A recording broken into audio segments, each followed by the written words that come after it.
Тусгай замын автобус BRT төсөл. Тусгай замын автобус BRT төсөл нь зөвхөн нийтийн тээвэр тусгайлан зориулсан игнэтэй төвжирлээс тусгаарлагдсан нийтийн тээврийн систем юм. Энэхүү төсөл нь ард аюушийн өргөн чөлөө, энэ бишийн гудамж, их тойрог, намын жүгийн гудамж, их хүрээ гудамжийг хамарна. Баянгол, Баянзүрэг, Сүхбаатар, Чингэлтэй, Сонгонайрхан, Хаул дүүргийг хамарсан өндөр эрэлтийн тээврийн чиглэлд хэрэгжинэ. Нийт 12.9 км урт 19 буудалтай буудал хоорондын зайн 692 м, 1 депотой тусгай замын автобусны шугам байна. Зорчих дундаж хугацаа 30-аас 35 минут, дундаж хурд 20-с 25 км/цаг.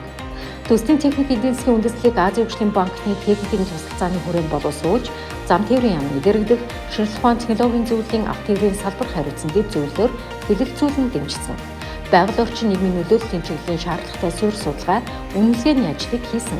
Мөн газар чөлөөлөл, нүүлгэн шилжүүлэлтийн төлөвлөгөөг боловсруулж, нөлөөлөлд өртөх хэрэгэд аж ахуй нэгжүүдийн нөхөн олгоор амжиргааг сэргээх асуудлыг тусгасан. Төсөлд олон нийтийн санал хүсэлтийг тусгах хүрээнд нийслэлийн 5 дүүргийн 58 хорооны 207 иргэнийг хамруулсан үе шаттай уулзалтыг зохион байгуулж ажилласан. Тус чиглэлд зорчход өнөөдрийн байдлаар нэг талдаа 68 минутыг зарцуулдаг бол тусгай замын автобусыг нэвтрүүлснээр 30-аас 35 минут болж богиносно. Мөн зорчих хугацааны хэмнэлтээс үүсэх эдийн засгийн үр өгөөж 2029 онд 87 орчим сая төгрөг хүрэх тооцоолол гарсан байна.